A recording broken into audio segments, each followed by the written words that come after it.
Buenos días. Agradezco la invitación a la Asociación Mexicana de Terapia Intensiva Pediátrica, en especial al doctor Enrique Cruz y a la doctora Maribel Hernández y a la presidenta, la doctora Pilar Prica, para la realización de este foro. También agradezco las facilidades otorgadas por el Hospital Médica Sur, en especial a la Sociedad de Médicos y a la Jefatura de Pediatría. Este foro está dirigido a todo el personal de salud que tiene contacto con el paciente pediátrico con asma aguda. Para llevar a cabo este foro, cuento con la presencia de los expertos que nos acompañan y que amable y entusiastamente aceptaron la invitación para participar en el foro. En primer lugar, si gustan pasar. En primer lugar, contamos con la presencia del doctor Alberto Jarillo Quijada, médico intensivista pediatra, jefe del servicio de inhaloterapia y adscrito a la unidad de terapia intensiva pediátrica del Hospital Infantil de México, Federico Gómez. También presento a la doctora Nuria Revilla Estíbil. Ella es urgencióloga pediatra, adscrita durante 13 años al Servicio de Urgencias del Instituto Nacional de Pediatría y actualmente adscrita al Servicio de Pediatría de este hospital. Y finalmente presento a la doctora Claudia Garrido Galindo. Ella es neumóloga pediatra, adscrita al Departamento de Neumología Pediátrica del Instituto Nacional de Enfermedades Respiratorias. También agradecemos a toda la audiencia que se encuentra en línea en este momento para la participación en el foro. Iniciando, quiero homogeneizar algunos conceptos en razón de definiciones para poder dar lugar a las preguntas que vamos a tratar con nuestros expertos. Primero, lo que es asma aguda, también llamada crisis asmática o exacerbación de asma. Esta se define de acuerdo a las guías GINA como el deterioro agudo o subagudo en el control de los síntomas asmáticos que necesitan de atención médica y que pueden requerir tratamiento con corticosteroides. Los síntomas tempranos que pueden incluir son respiraciones cortas, aumento en la frecuencia de sibilancias, aumento en la frecuencia de tos, especialmente nocturna, letargo e intolerancia al ejercicio, dificultad para realizar actividades diarias, incluyendo alimentación, y pobre respuesta a la medicación de rescate. También quiero definir, para organizar conceptos, lo que es estado asmático, también llamado estado de mal asmático. Esta definición puede variar entre autores, pero una definición razonable puede ser aquel episodio agudo que no responde al tratamiento estándar con beta-2 agonistas de acción corta y corticosteroides. Y este estado puede llevar a la necesidad de requerimiento de ventilación mecánica. Esta es una emergencia médica que requiere reconocimiento temprano e intervenciones rápidas. En los siguientes minutos trataremos de dar respuesta con la ayuda de nuestros expertos a los tópicos de mayor controversia en el manejo de la crisis asmática en niños, abarcando desde la evaluación inicial en el departamento de urgencias hasta el manejo en la unidad de terapia intensiva pediátrica. Parte primordial de la labor del equipo de salud en el manejo de la exacerbación de asma a cualquier nivel de atención es evitar la progresión clínica hacia insuficiencia respiratoria y la necesidad de ventilación mecánica, ya que esto conlleva una alta morbilidad e incluso puede llevar a mortalidad a nuestros pacientes. Cuando nos enfrentamos a esta patología en la evaluación inicial, es muy importante realizar una historia breve para definir cuáles pacientes tienen mayor riesgo o tienen riesgo de llevar a una mala evolución. En este punto, en este contexto, le pregunto a la doctora Claudia Garrido, para los médicos en cualquier nivel de atención, cuando se presenta un paciente pediátrico con asma aguda, ¿qué antecedentes me hacen pensar que el paciente tiene un alto riesgo de progresar hacia un estado muy grave o la muerte y por tanto requiere atención en una unidad de cuidados especializados? Gracias, buenos días. Bueno, no existen como tal criterios universalmente establecidos por todos los autores, dependiendo la revisión que ustedes vean. Son diferentes las características del paciente que te pueden hacer pensar que puede progresar a un asma grave. De los más importantes es este primero que mencionamos, que tenga la historia previa de una exacerbación grave, que haya requerido hospitalización en terapia intensiva y que haya necesitado intubación orotraqueal. Estos criterios a cualquier edad, es decir, puede ser un paciente niño, un paciente adulto, pero si en algún momento de su historia como asmático ha requerido manejo en terapia intensiva y intubación endotraqueal, tiene alto riesgo de progresar a una crisis grave. Otros criterios que básicamente hablan de mal control de la enfermedad y que tiene riesgo de progresar a crisis severa es que hayan tenido al menos 2 o más hospitalizaciones previas en el último año que tengan por lo menos 3 visitas a urgencias, porque eso te habla de que el paciente no está controlado. Entonces, un paciente que constantemente está acudiendo al servicio de urgencias tiene riesgo de progresar a una crisis severa. Algo muy importante es el uso o el abuso de salbutamol como tratamiento de rescate. Y está bien establecido que un paciente que está utilizando salbutamol en exceso, es decir, más de 2 cartuchos de spray de salbutamol en un año, si consumió esta cantidad de salbutamol, tiene alto riesgo de progresar a una crisis grave. ¿Por qué? Porque el abuso del salbutamol nos va a llevar a algo que se llama taquifilaxia, y cuando el paciente desarrolla una crisis ya responde muy pobremente a salbutamol, y esto es por el abuso de salbutamol. O bien que en el último año este paciente haya tenido más de 3 eventos de esteroide sistémico, ya sea esteroide oral, inyectado o intravenoso. Si el paciente lleva más de 3 episodios de estos en un año, tiene riesgo de progresar a una crisis severa. Estos probablemente sean los criterios más importantes que tenemos que investigar en un niño que llega a urgencias, y algunos otros criterios que no son tan constantes en las revisiones, pero bueno, también la posibilidad de que el paciente no pueda reconocer la obstrucción. Algunos pacientes están de manera crónicamente exacerbados y están habituados, entonces ya no tienen tan fácil, ya no perciben tan fácil la sensación de disnea o los síntomas de gravedad, entonces los subevalúan, y entonces esto los puede poner en una situación de riesgo. O que tengan alguna comorbilidad, alguna enfermedad pulmonar crónica o cardiovascular, también puede ser un criterio. Que tengan difícil acceso a los sistemas de salud. Un paciente que tiene una crisis y que difícilmente puede llegar a un sistema de salud, a un hospital, a una clínica, tiene riesgo de progresar a una crisis severa. O que al ingreso a urgencias tengan un FEV1 menor al 30%. Esos criterios son menos constantes. Los primeros que mencionó probablemente sean los más importantes. Y solo mencionar un par de datos importantes. Solo 39, en una revisión que hizo en CHEST, solo 39% de los pacientes que desarrollaron crisis grave tenían factores de riesgo. Esto quiere decir que no debemos confiarnos si llega un niño a urgencias y no tiene ninguno de estos factores que mencionamos, aún así tiene riesgo de progresar a una crisis severa, aunque no tenga ningún factor de riesgo.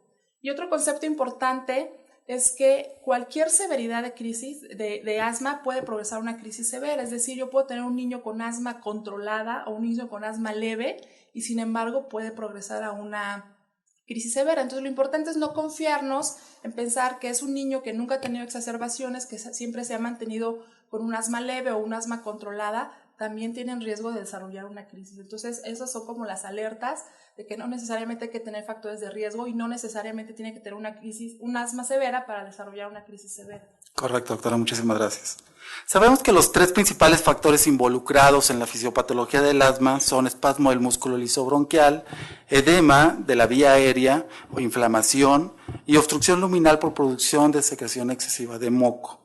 La contribución relativa de cada uno de estos factores determina la presentación clínica y el tratamiento a seguir o el tratamiento óptimo.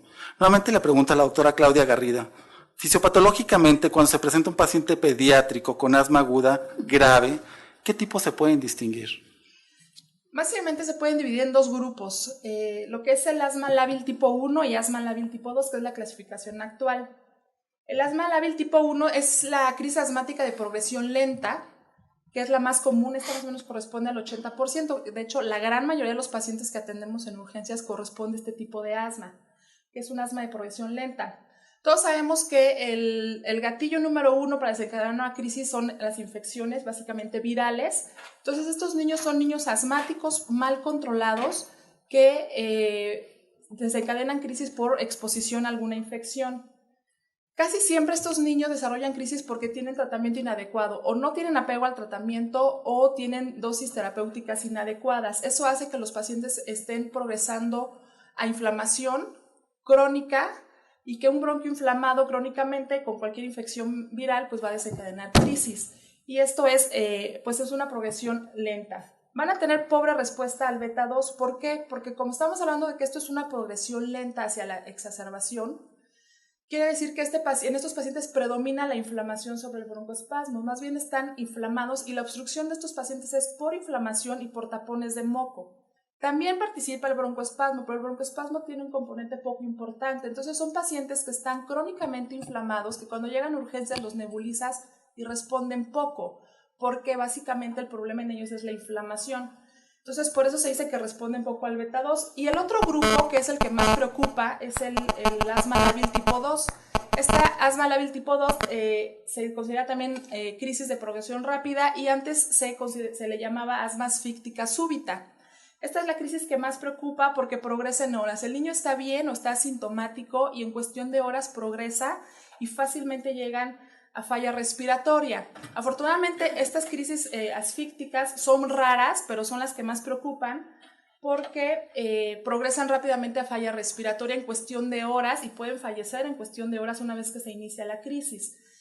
Y a diferencia del asma lábil tipo 1 que está asociado a inflamación crónica y exposición a infecciones, aquí lo que les desencadena la crisis más bien es exposición aguda a alergenos. Pacientes que tienen ya identificadas alergias incluso alimenticias o alergias a aeroalergenos o exposición a algún irritante, a lo mejor pacientes que pasan en una construcción y están pitando ya solventes y tienen exposición aguda a irritantes pueden desencadenar esta crisis asmática súbita. Y estos pacientes lo que predomina es el broncoespasmo porque es tan agudo que en realidad no hay tiempo de que desarrollen inflamación. Entonces aquí la obstrucción básicamente es por broncoespasmo y ellos responden mejor a salbutamol que el asma lábil tipo 1. Sin embargo, como es de progresión rápida, son los pacientes que tienen más riesgo de terminar intubados y tienen mayor riesgo de muerte. Correcto, doctora. Ahora, sabemos que no existe un estándar de oro para la evaluación de la severidad de una crisis asmática y además el paciente pediátrico representa un reto especial ya que colabora o es difícil su colaboración. La importancia de definir la severidad de una crisis asmática es, en primer lugar, determinar la intensidad del tratamiento y, en segundo lugar, la respuesta a las intervenciones terapéuticas realizadas. En este contexto, le pregunto a la doctora Nuria Revilla, cuando se presenta un paciente pediátrico con asma aguda, ¿qué herramientas, refiriéndome a score y escalas clínicas son recomendables o aplicables y si alguna de ellas se encuentra validada en nuestro medio? Bueno, para empezar, como decías, no existe un gold standard. Eso significa que ninguna escala ha sido óptima o da todas las respuestas o tiene la mejor correlación. Y eso se debe en muchos casos simplemente a que muchos de los puntos que evalúa cada escala tienen un gran componente de subjetividad. ¿Qué tanto es tantito decir? ¿Tiene retracciones moderadas o graves o es... Hay mucho componente de subjetividad entre los observadores. Hay múltiples escalas, pero, por ejemplo, en esta, el problema no está en dar una simple escala, sino en tratar de evaluar todos los parámetros clínicos y paraclínicos disponibles, de tal manera que podamos identificar los factores o los datos de alto riesgo en cada paciente. En esta tabla lo que se muestra básicamente son todos los parámetros integrados que nos pueden hablar de gravedad o que nos pueden dar información clínica. Como pueden ver, tenemos datos clínicos de interrogatorio. El niño siente disnea en reposo, siente disnea al caminar, al hablar, es capaz de hablar en frases o es capaz de decir exclusivamente palabras. Es un paciente que tolera o no tolera el decúbito o está en una posición continua erguida. Y se van agregando los datos clínicos objetivos de frecuencia cardíaca, frecuencia respiratoria, si hay presencia o no de pulso paradójico, y finalmente podemos agregar los parámetros paraclínicos en el sentido de mediciones de presión arterial de oxígeno, presión arterial de CO2 o en formas no invasivas con el saturómetro, por ejemplo. Hay otras escalas que se han ido validando, algunas desde hace más de 30 años y que se siguen poniendo en práctica.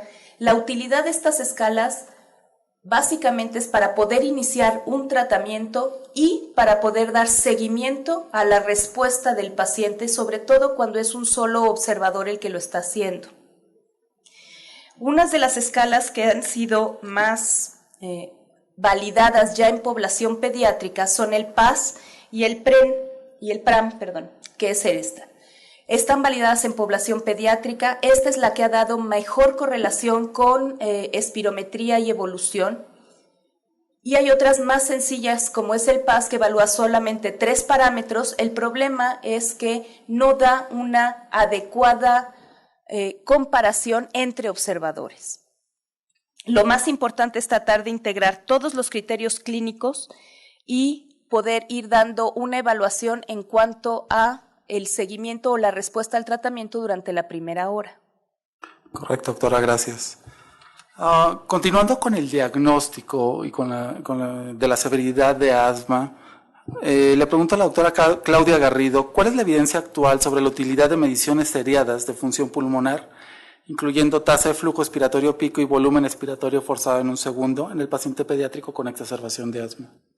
Bueno, definitivamente la forma más objetiva de poder graduar la severidad de una crisis asmática pues, sería con pruebas de función respiratoria.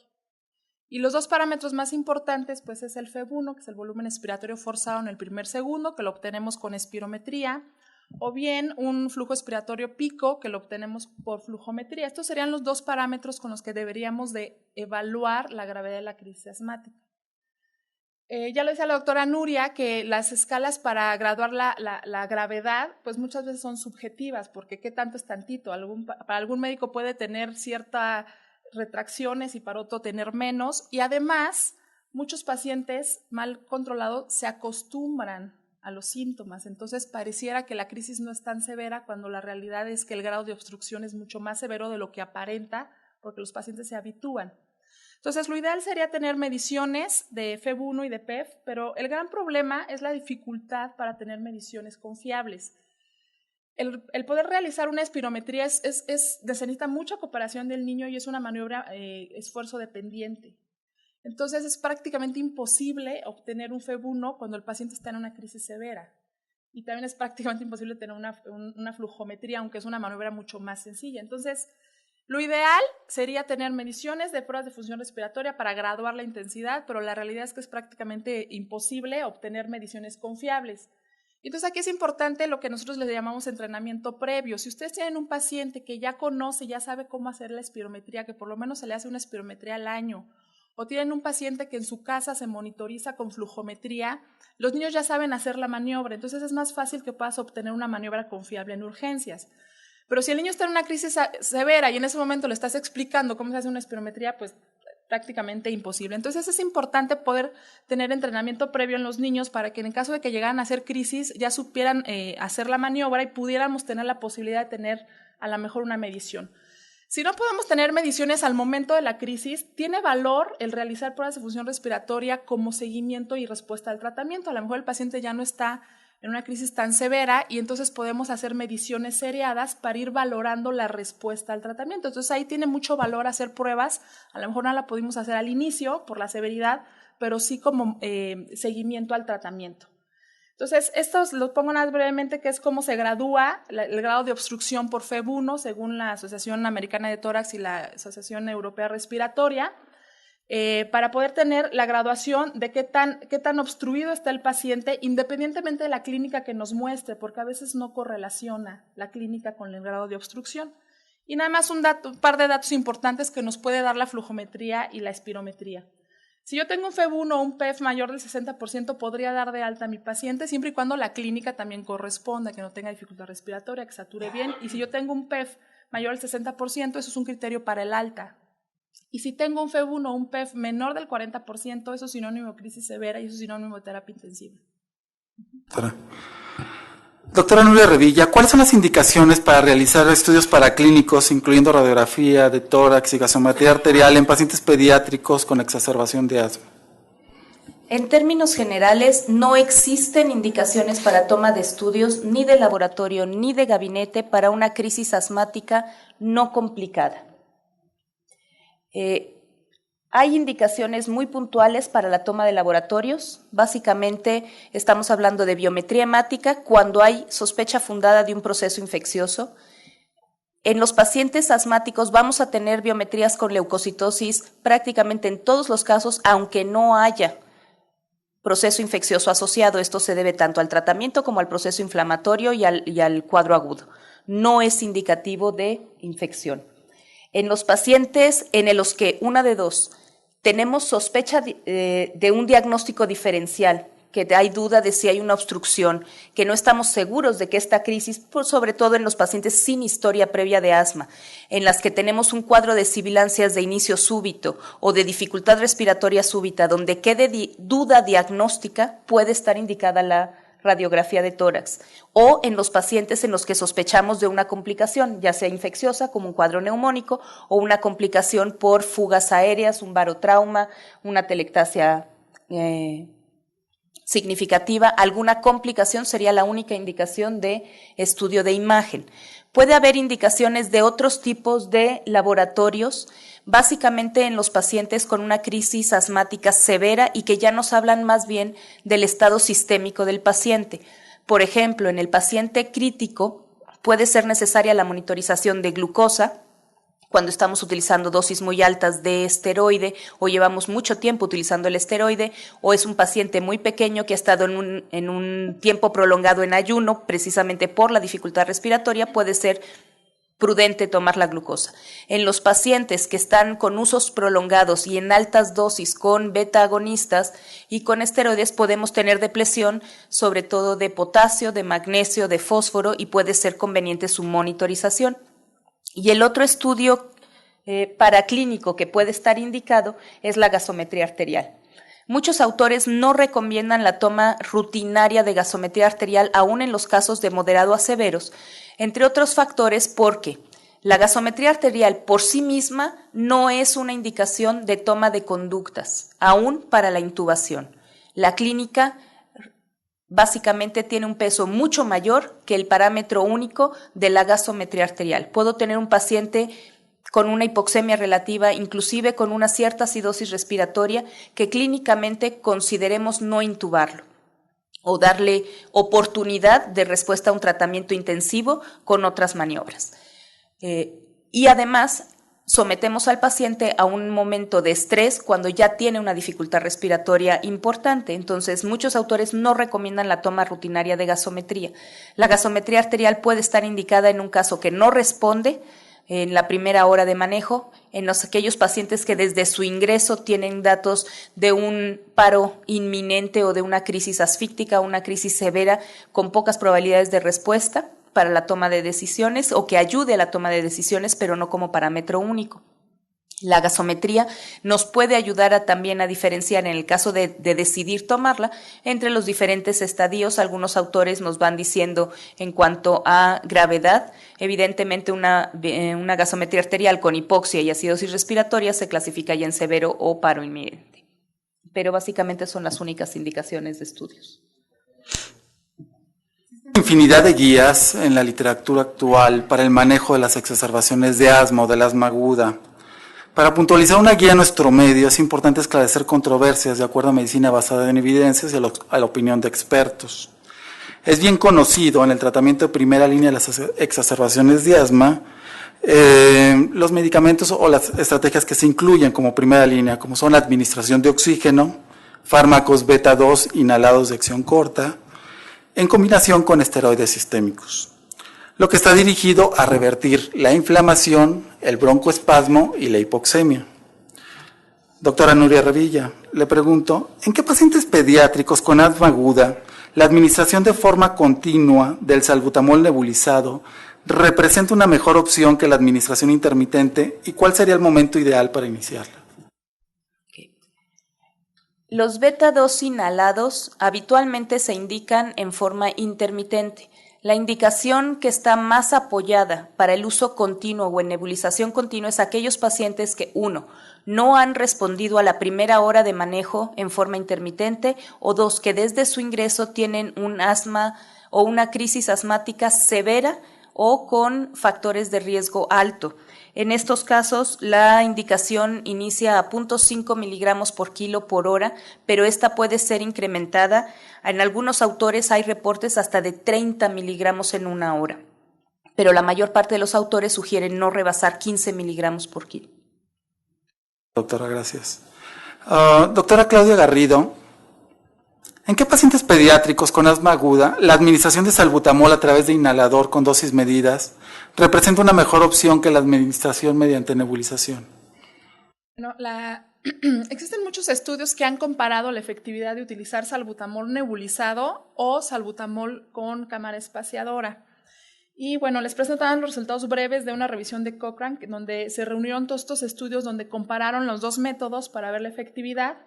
Este estudio se hizo en 2006 y después se hizo una nueva revisión en 2009 donde se agregaron nuevos estudios y la conclusión fue exactamente la misma. Fueron 27 estudios y la gran mayoría de los niños, de los pacientes que se incluyeron en esta revisión fueron niños. Y la conclusión fue que los resultados son equivalentes con ambos métodos. Es decir, yo puedo nebulizar a un paciente con salbutamol y la respuesta terapéutica es exactamente la misma que si le doy salbutamol con espaciador y MDI. Entonces, ustedes pueden manejar crisis moderadas o leves con espaciador y MDI, incluso en el consultorio, sin necesidad de nebulizar y sin necesidad de hacer gastar a los papás en nebulizador.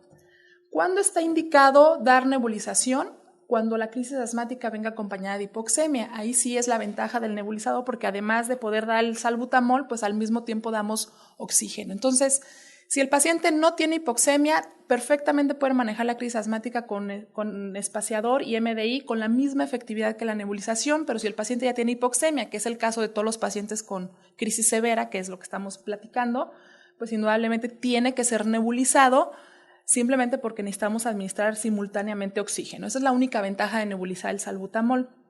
Las dosis recomendadas, si vamos a utilizar salbutamol en spray, en MDI con espaciador, se recomiendan de 2 a 4 inhalaciones por dosis, aunque algunos autores mencionan que se pueden dar hasta 10 inhalaciones según la severidad de la crisis, pero bueno, lo que generalmente hacemos es de 2 a 4 inhalaciones cada 20 minutos durante la primera hora, obviamente valorando respuesta, y después la nebulización o el MDI con cámara espaciadora cada hora por las siguientes 4 horas y ir valorando respuesta. Como decía la doctora, si no hay respuesta, entonces la recomendación es pasar a la nebulización continua. Y para nebulizar la dosis estándar es de 0.15 a 0.3 miligramos por kilo, aunque hay una dosis mínima y una dosis máxima para nebulizar. La dosis mínima es de 0.25 miligramos y la dosis máxima es de 5 miligramos por cada nebulización. Doctora, gracias. Parte fundamental del tratamiento de primera línea de las exacerbaciones de asma es la administración temprana de esteroides sistémicos. Tradicionalmente se ha usado prednisona por vía oral de dosis de 1 a 2 miligramos kilo día o metilprednisolona por vía intravenosa dosis de 2 hasta en algunos reportes 6 miligramos kilo día, con dosis de impregnación de 2 miligramos por kilo. En este contexto le pregunto a la doctora Nuria Revilla, ¿cuál es la evidencia actual de la eficacia de estas dosis y por cuánto tiempo se deben utilizar? Y en el mismo contexto, ¿existe algún otro régimen sistémico que haya demostrado eficacia similar a los que ya mencionamos? Bueno, hay varias cosas. En cuanto a las dosis, hay múltiples controversias. Hay un estudio muy interesante que dice sí, el GINA sugiere de 1 a 2 miligramos por kilo día de prednisona vía oral. Sin embargo, se hizo una encuesta entre varios centros y la mayor parte de los intensivistas y los urgenciólogos utilizaban dosis del doble. ¿Por qué? Por experiencia, su único sustento había sido la experiencia y la práctica clínica, la respuesta clínica.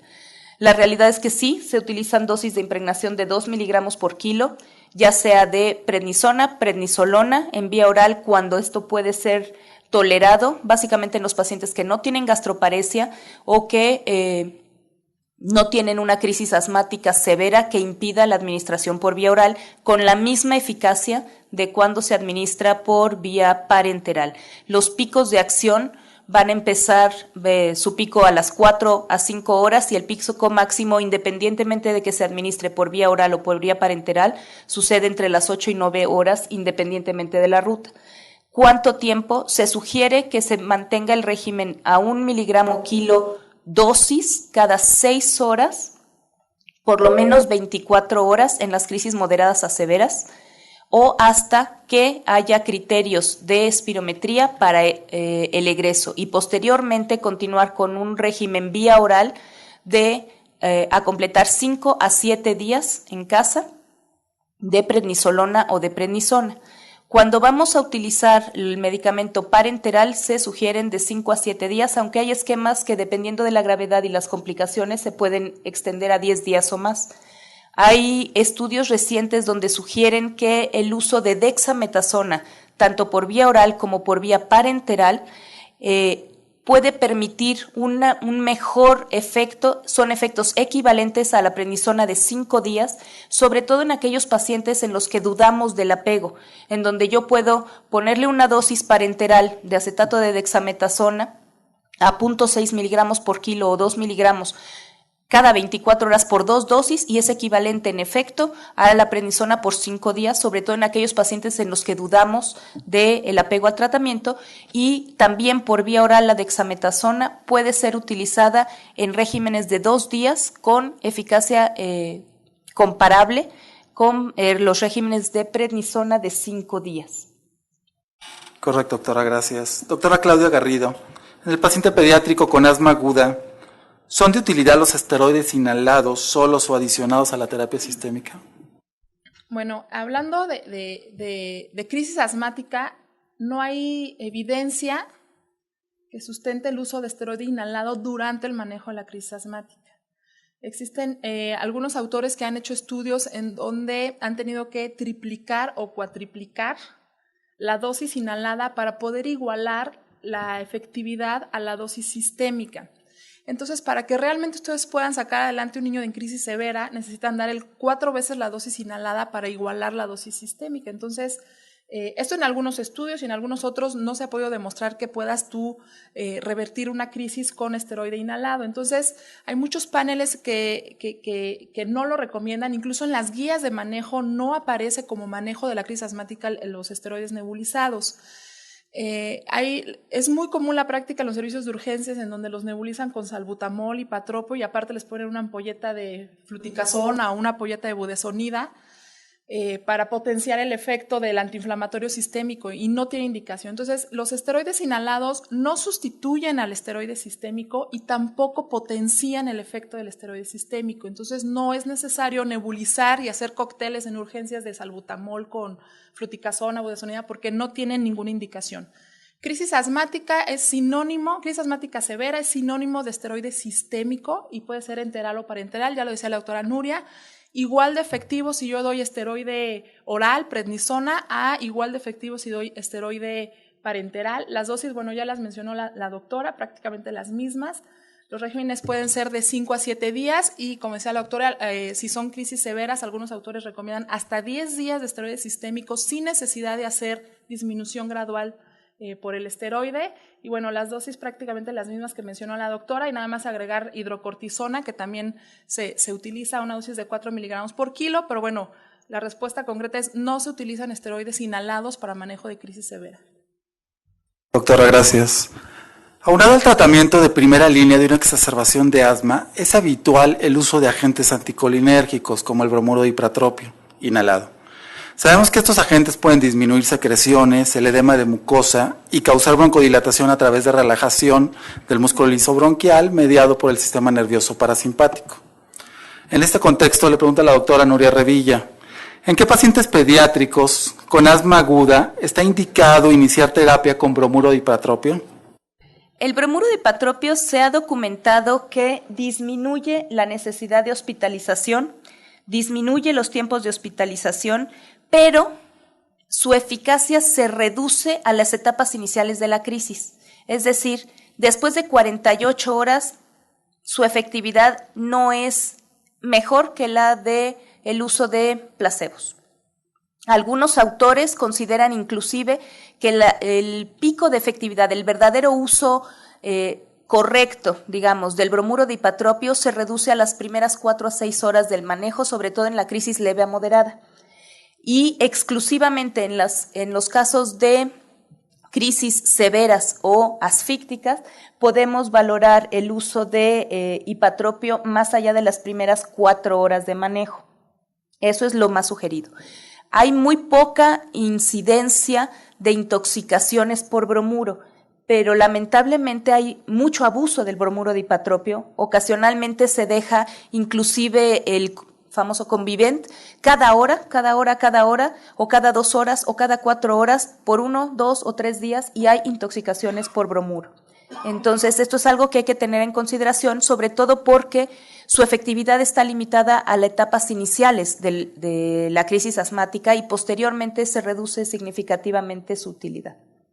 ¿Recomendadas, doctora? Las dosis recomendadas son de 400, en menores de 40 kilos, 250, en mayores de 40 kilos. No hay una dosis ponderal establecida, por lo tanto se utiliza tanto en nebulización como en MDI. En nebulizaciones, las dosis son de 250 para menores de 40 kilos, 500 para mayores de 40 kilos o de 4 a 8 disparos por spray con aerocámara o con cámara espaciadora. Correcto. Doctora Claudia Garrido, ¿quiere hacer algún comentario? Nada más hacer un comentario porque, ya lo decía la doctora, hay abuso de esta combinación de ipatropio con salbutamol, que es Convivent. Y como bien dice la doctora, está indicado para el manejo agudo y muchos pacientes se van de alta y se van de alta con esquemas de Convivent cada 6 horas, cada 4 horas, hasta por meses completos. Entonces, el riesgo de intoxicación es alto. Entonces, yo sí quisiera más puntualizar, la combinación de ipatropio es para el manejo de la crisis aguda y nunca para mantenimiento una vez que damos de alta al paciente por la posibilidad de intoxicación. Correcto, muchísimas gracias. Doctora Nuria Revilla, ¿todavía debemos considerar la administración de adrenalina en cualquiera de sus formas de aplicación en el manejo del asma aguda en el niño? Sí, todavía hay indicaciones de adrenalina. Aunque era la primera medida durante mucho tiempo la adrenalina, actualmente básicamente sus indicaciones se reducen a 2. La crisis asmática severa asociada a anafilaxia y la crisis asmática, asfíctica, aquella que representa el menos del 20% de los casos, o la tipo 2 que comentaban al principio, esa sería una indicación. Y la segunda indicación es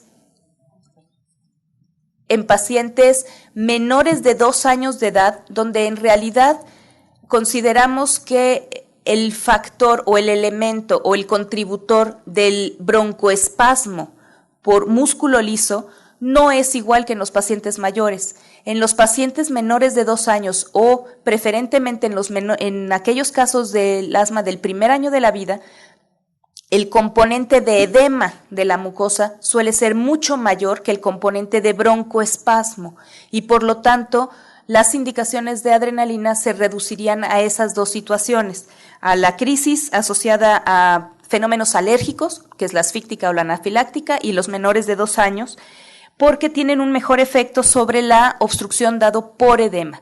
Las dosis pueden ser inhaladas y pueden ser parenterales. La dosis parenteral es de 0.01 miligramos por kilo y las dosis inhaladas dependen si estamos utilizando L-epinefrina o epinefrina racémica. Hasta aquí, en el tratamiento de primera línea que hemos revisado con nuestros expertos, la mayoría de los pacientes responderán bien. Sin embargo, un pequeño porcentaje de estos pacientes continuará o presentará deterioro ventilatorio, pudiendo llegar a presentar de forma clínica insuficiencia respiratoria. Estos pacientes requieren de forma preferente vigilancia en una unidad de cuidados intensivos pediátricos. Otras opciones de segunda línea deben intentarse o podrían intentarse para evitar al máximo la progresión hacia intubación endotraqueal, ya que esto aumenta la morbilidad en estos pacientes e incluso la mortalidad, como previamente habíamos mencionado. Recordando que estas terapias siempre se deben utilizar de forma aditiva o adyuvante a la terapia de primera línea, que ya mencionamos, y no como un tratamiento sustitutivo de la primera línea. En este contexto, le pregunto al doctor Alberto Jarillo, dentro del manejo de segunda línea se refiere en la literatura a varias opciones, como el uso de sulfato de magnesio, el Heliox para transportar moléculas, medicamentos agonistas beta-2 en infusión, terbutalina o salbutamol intravenoso, metiljantinas como aminofilina o teofilina, ketamina, entre otros. En el paciente pediátrico con asma aguda que no responde al tratamiento inicial de primera línea, doctor Jarillo, ¿cuál o cuáles serían las opciones de elección en orden de importancia de acuerdo a la evidencia actual? Sí, gracias, doctor Varela. Bueno, antes de hablar de terapias de segunda línea, lo primero que nosotros nos preguntamos es si las terapias de primera línea perfectamente descritas fueron administradas o prescritas de manera correcta. Y vamos a empezar con el oxígeno.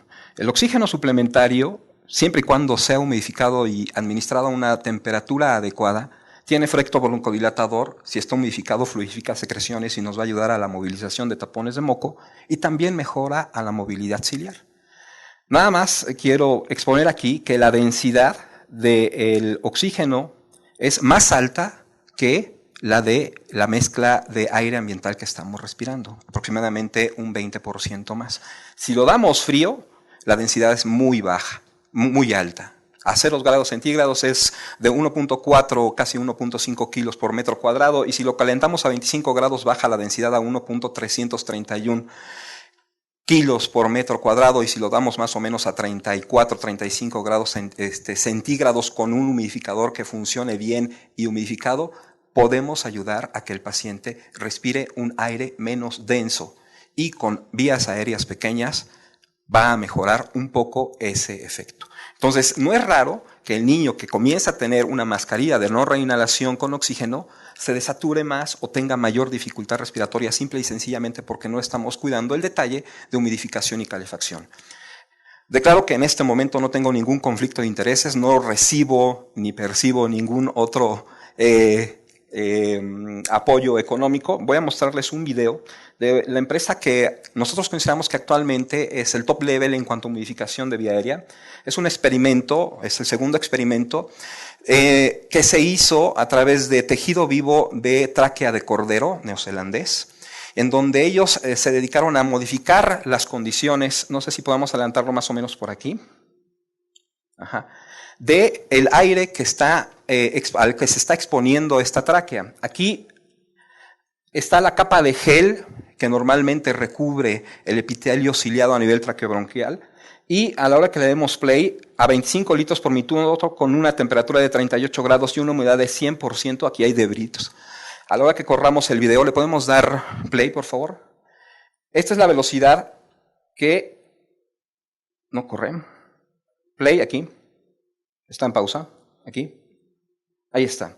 Atrás en el fondo ustedes pueden ver la velocidad de los cilios, y cuando baja la temperatura o cuando baja la humedad, el movimiento ciliar disminuye. Si esto persiste tan solo por 1 hora, la mucosa se seca, los cilios se paran, y entonces exacerbamos el asma simple y sencillamente porque estamos generando tapones de moco. Volvemos a tomar, vamos a ver un poco más. Vean cómo en reversa, vean cómo la capa de gel mucociliar se está moviendo. En el fondo pueden ver el movimiento ciliar. Cuando a uno le hablan de cilios y que se mueven, uno se imagina que se mueven como palmeras borrachas de sol en la playa, y la verdad que es que se mueven aproximadamente entre 10 o 15 hertz, 15 veces por segundo. Si bajo la temperatura, tengo un efecto adverso. Gracias. La que sigue, por favor. Entonces, si es cierto, salbutamol inhalado, oxígeno suplementario, si se puede calientito y húmedo, bien. Esto se aplica también en ventilación mecánica. Es habitual que nosotros entramos a la terapia y de las 25 alarmas que están sonando, la alarma de humidificación y calefacción del ventilador está fallando, no hay aire, no hay agua en el humidificador, la temperatura está mal programada. Siguiendo con la terapia inicial, los broncodilatadores ya hablaron, es el broncodilatador a dosis medida con espaciador, hay que decir, es muy importante, con espaciador, y si el paciente no es dependiente de oxígeno en ese momento, es tan rápido y efectivo como el suministrado con micronebulizador. Tiene menos efectos secundarios y tiene una evidencia de recomendación 1A, una evidencia que sustenta su uso con una recomendación A. Durante la aspiración, y funciona tanto en la respiración espontánea como en la respiración con ventilación mecánica. Nosotros no usamos habitualmente un espaciador porque nos genera mucho espacio muerto en la tubulatura en niños pequeños, pero puede usarse. La nebulización continua versus la nebulización intermitente, ya lo dijeron, es más eficaz durante el asma grave o cuando hay una mala respuesta inicial. También tiene un nivel alto de recomendación. El problema es cómo le hago para estar nebulizando continuamente al niño a las dosis sin que me pase ni que me sobre. El problema es conseguir un micronebulizador que pueda adaptarse un normogotero, conectarlo a la jeringa, y eso no está disponible en México, y simple y sencillamente porque la Comisión de Riesgos Sanitarios y quien da la autorización para comenzar a vender esto lo retrasa 6-8 meses. Y también se ha hablado de que la utilidad del sulfato de magnesio como isotónico, como diluyente en lugar de la solución fisiológica, podría tener mayor eficacia y puede potenciar el efecto del broncodilatador cuando los nebulizamos en conjunto. Hablemos ahora sí de las terapias de segunda línea. Se llaman de segunda línea porque no han demostrado una evidencia suficiente en comparación con las terapias de primera línea. Hablemos del Ekliox, ya les había yo mencionado, el helio tan solo tiene 178 gramos por metro cuadrado de superficie, por kilogramo a 0 grados centígrados, y vean, la densidad del aire a 25 grados es de 1.2 kilos por metro cuadrado. El oxígeno solito a 25 grados, cuando sustituimos el nitrógeno ambiental y le damos oxígeno, aumenta su densidad, y el nitrógeno, si sumamos aire y oxígeno, podemos ver la densidad de aire la densidad del aire que nosotros tomamos a nivel medioambiental. Cuando combinamos Heliox con oxígeno, más o menos la densidad es aproximadamente 0.4-0.5 kilos metro cuadrado. Los resultados en cuanto a Election son contradictorios. No han demostrado utilidad, no disminuye la duración de la crisis, no mejora el pronóstico, y el éxito parece depender del dispositivo que utilicemos para suministrar el Heliox.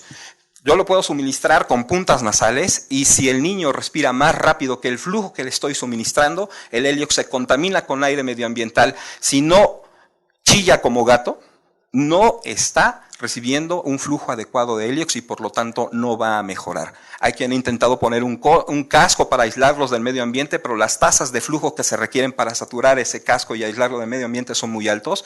Tener Heliox no es nada más tener un tanquezote de Heliox, me va a durar 6-8 horas. Se requiere de una toma mural, como la toma mural de oxígeno, como la toma mural de aire, para poder suministrar Heliox de manera adecuada. Está disponible en diferentes proporciones en relación, es helio al 80% con oxígeno al 20%, o bien la presentación de helio al 60% con oxígeno al 40%. Si el niño es dependiente de oxígeno, 40% o 20% no van a ser suficientes para poderlo lograr saturar. Se puede utilizar en rescate en fases iniciales con bajo requerimiento de oxígeno, por lo tanto, y su uso durante la micronebulización se ha sugerido, como es menos denso, podría alcanzar regiones más distales a nivel de la vía aérea distal y podría utilizarse para nebulizar los medicamentos. Otra vez, la falla es el dispositivo que estamos usando. Las metilxantinas intravenosas, me voy a referir específicamente a la aminofilina. Desde hace aproximadamente, que será unos 6-7 años, habíamos tenido un descenso progresivo del uso de metilxantinas intravenosas. Están actualmente muy acotadas en su uso. Aquí están los dosis iniciales que se han sugerido. Se busca tener niveles séricos porque su ventana terapéutica y el rango en donde se comienzan a observar efectos adversos es muy estrecho. Les comentaba que poco a poco habíamos ido sacando el uso de aminofilina intravenosa. Hace 6 meses de repente se disparó exponencialmente de uso de aminofilina. Estamos analizando por qué. Creemos que en muchos casos se debe a que las terapias de primera línea no han sido aplicadas de manera adecuada. El otro es el magnesio intravenoso, causa broncodilatación porque bloquea el ingreso de calcio y disminuye los niveles de AMP cíclico, y también estabilizaría la membrana de los mastocitos y disminuiría la respuesta de broncoespasmo. Su efecto se inicia en minutos, puede durar más de 2 horas. Nuevamente, no está suficientemente estudiado en preescolares. Todos estos efectos adversos son potencialmente presentables. La bradicardia incluso con más de 7 miligramos por decilitro a niveles séricos, pero el que más nos preocupa a veces es la debilidad a nivel muscular, sobre todo en el paciente que está tratando de no fracasar en su bomba respiratoria, y entonces si se pone débil a nivel de la bomba respiratoria, pues puede inducir que tengamos que intubarlo en este caso. La eficacia es controversial, posiblemente disminuye el tiempo de hospitalización, pero los estudios son controversiales. La otra es ketamina, que para efectos de broncodilatación disminuye la recaptura postsináptica de adrenalina, aumenta los niveles de adrenalina al nivel de la mucosa tracobronquial y provocaría broncodilatación. Es útil durante la inducción y la sedación durante la ventilación mecánica. Solo un estudio ha demostrado, y este estudio no ha sido replicado, en donde el uso de una infusión de ketamina podía prevenir la intubación. No está recomendado en el paciente que está consciente infusión continua. Incrementa las secreciones bronquiales. Los esteroides inhalados, como ya lo dijeron hace un rato, no están indicados para el uso en la crisis asmática por la simple y sencilla razón de que tardan de 1 a 2 semanas para generar sus efectos antiinflamatorios. Las dosis de metilprednisolona, las dosis de prednisona que se mencionaron aquí, comienzan a tener efectos entre las 2 o 4 horas después de la primera dosis y tienen efectos picos de efecto hacia las 12 horas. Esa es la razón por la cual se utilizan de manera intravenosa.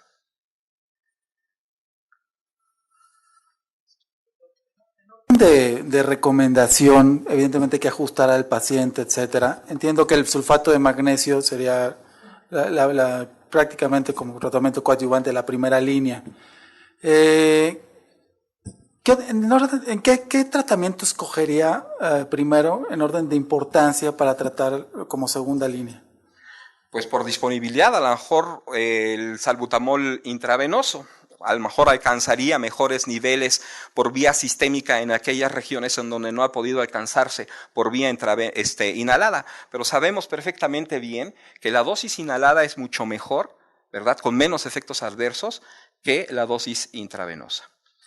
Si tuviera magnesio, bueno, si tuviera salbutamol, utilizaría, si tuviera disponibilidad, tal vez helio pegado con el paciente, con un buen sistema de dosificación y un adecuado sistema de suministro. ¿Alguno de los otros ponentes quisiera opinar al respecto? En cuanto a las terapias coadyuvantes, si vamos a utilizar magnesio, recordar que no debe de pasarse en bolo. La dosis sería de 25 a 75 miligramos por kilo con un tope de 2 gramos, pero en no menos de 20 minutos. En algunos autores lo recomiendan inclusive en 2 horas y sí hay algunos estudios, aunque los metaanálisis no han dado resultados, sí hay algunos estudios que sugieren mejoría. Otro punto a considerar es el salbutamol intravenoso. También está referido en múltiples artículos.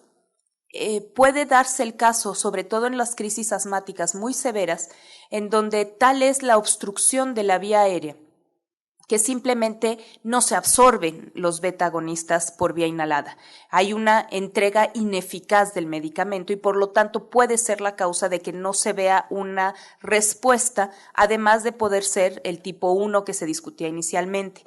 Si vamos a utilizar salbutamol intravenoso, las dosis, se utiliza una dosis de impregnación de 10 microgramos por kilo y después una dosis de mantenimiento de 0.2 microgramos kilo hora, que se puede incrementar de 0.1 en 0.1 cada 15 minutos hasta lograr un efecto, pudiendo llegar hasta dosis de 15 microgramos por kilo hora.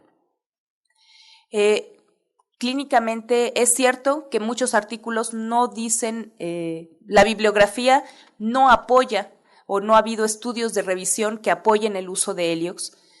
Nosotros en el instituto sí lo utilizamos con mucha frecuencia y hemos visto que sí reduce las tasas de internamiento. Pero como dice el doctor, el principal problema es el método de administración.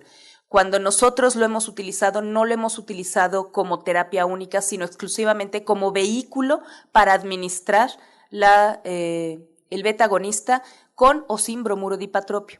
Es mucho menor la densidad, condiciona menor turbulencia y por lo tanto se logra una administración más distal del medicamento. Pero, como dice el doctor, el principal problema es el paciente dependiente de oxígeno. Para fines prácticos, para poder utilizar el Heliox como vehículo para administración de medicamentos, se tiene que utilizar una buena mascarilla con reservorio que no tenga fugas y le estamos quitando el aporte extra de oxígeno. Además, vamos a tener un periodo posterior a la nebulización donde va a desaturarse todavía más el paciente. Es un periodo transitorio que puede durar entre 5 y 10 minutos, en algunos pacientes hasta 15 minutos, donde el efecto de el helio puede condicionar un evento transitorio de mayor hipoxemia. Por lo tanto, su utilidad se reduce para aquellos pacientes severamente hipóxicos, o por lo menos eso es la experiencia que hemos tenido en el instituto. Bueno, no, o sea, no puedes utilizarlo en pacientes que requieran oxígeno. Exacto. Precisamente porque no le puedes aportar el oxígeno. Si no, estarías utilizando mezclas de 50-50 y no mezclas que son no las que se han funciona. utilizado de 70-30 u 80-20. Doctora Claudia. Yo creo que son dos problemas con los medicamentos de segunda línea. El primero es que ninguno tiene suficiente evidencia, como lo mencionó el doctor. Ninguno de estos tratamientos tiene la evidencia suficiente para que sea una recomendación absoluta. Y el segundo problema es la disponibilidad. No en todos los hospitales tenemos salbutamol intravenoso, no todos los hospitales tenemos Helios. Nosotros en el INER, nuestro medicamento de segunda línea que usamos es sulfato de magnesio por disponibilidad. No tenemos un estudio como tal controlado para decir les va bien, pero bueno, subjetivamente yo podría decir que los pacientes que nos llegan con crisis severas, nuestro medicamento de segunda línea es sulfato de magnesio a la dosis de 25-50 miligramos por kilo, lentamente y monitorizado, y hemos visto buena respuesta, pero insisto, de manera subjetiva, no tenemos un estudio controlado, pero el sulfato de magnesio es lo que más utilizamos en el INER como medicamento de segunda línea. Correcto, muchísimas gracias. Actualmente sabemos que el número de niños con estado asmático que requieren ventilación mecánica, sobre todo referido en países en desarrollo, está disminuyendo y representa en estos países aproximadamente entre el 8 y el 33% de los ingresos a terapia intensiva. Esto en gran parte explicado por el advenimiento y por el uso cada vez más frecuente de la ventilación no invasiva en este tipo de pacientes. En este contexto, le pregunto nuevamente al doctor Alberto Jarillo, ¿a qué paciente pediátrico con asma aguda debería indicar ventilación con presión positiva no invasiva y cómo debe usarla? La situación es muy sencilla. No es el paciente que está previo a intubarse. Y con eso ya se dice mucho. Entonces, tiene que estar estable hemodinámicamente y tiene que estar consciente. Estas dos características son necesarias, sobre todo estar consciente, porque hay que recordar que muchos ventiladores de ventilación no invasiva requieren del trigger del esfuerzo inspiratorio para que el ventilador inicie flujo. Eso es muy importante.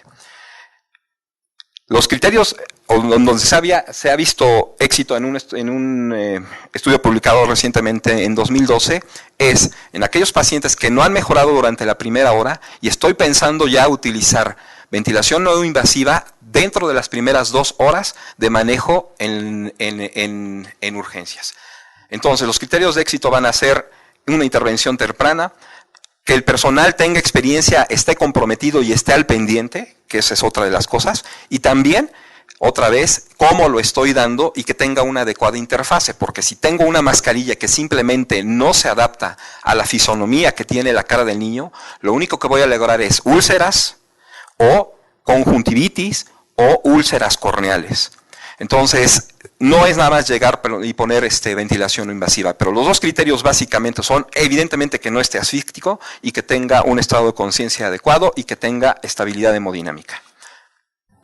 ¿Qué tanto EPAP se podría usar con la ventilación no invasiva? Actualmente hay ventiladores que pueden dar únicamente presión positiva al final de la expiración, que sería en ventilación no invasiva EPAP. Pueden ser de 3 a 5 centímetros de agua como inicio.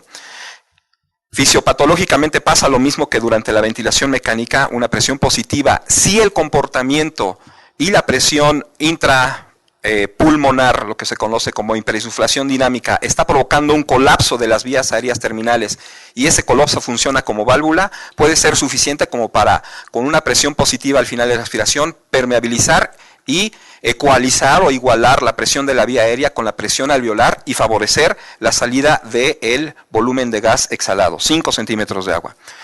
Es importante también darle PEP porque a la hora que yo abro la vía aérea distal, cuando el paciente en el alveolo inspira y puede generar flujo, lo cual no puede lograrse si la vía aérea proximal está colapsada. El paciente trata de inspirar, se colapsa la vía aérea terminal y no genera flujo y no lo asiste. Y también ayuda a disminuir la carga de la musculatura respiratoria. En cuanto a IPAP, la recomendación es iniciar aproximadamente con 6 o 7 centímetros de agua, sobre todo porque el niño en cuanto siente la mascarilla genera irritabilidad y cuando siente los flujos tanto de IPAP y de EPAP genera una gran angustia, entonces hay que colocarlo con los valores más bajos para que haya una adecuada adaptación del paciente. El IPAP va a mejorar el volumen corriente y también disminuye la disnea. El inicio debe de ser lo más gradual posible para disminuir la ansiedad. Y como les dije hace un rato, los riesgos son desde fracaso respiratorio, sentir una falsa seguridad de que ya tiene un apoyo respiratorio y descuidarnos y no darle la atención requerida en el paciente y que el paciente caiga en apnea y el ventilador simple y sencillamente no va a ciclar porque no tiene el flujo inspiratorio demandado por el paciente. Correcto, doctor, gracias. Sabemos que tanto la decisión como el procedimiento de intubación endotraqueal en los pacientes pediátricos con asma son difíciles. Por tanto, el médico con mayor experiencia es quien debe realizarlos. Doctora Nuria Redilla, ¿cuáles son las indicaciones para realizar intubación endotraqueal? Y una vez decidido, ¿cuál es la secuencia rápida ideal en el paciente pediátrico con asma aguda? La experiencia para intubar a un paciente en crisis asmática severa es fundamental. Uno, no solo en cuanto a la técnica una vez decidida la intubación, sino la decisión misma de intubar a un paciente. Ocasionalmente, o bueno, frecuentemente, el cuadro clínico de una crisis asmática severa puede ser extraordinariamente aparatoso. Puede tener una dificultad respiratoria muy importante, muy manifiesta, y puede tener una hipoxemia severa. Y a veces nos aceleramos cuando no hay esta experiencia en ver pacientes asmáticos severos y la decisión de intubación se toma muy prematuramente por la pura dificultad respiratoria. En Estados Unidos hay cifras de intubación extraordinariamente altas comparadas con la experiencia que tenemos en México.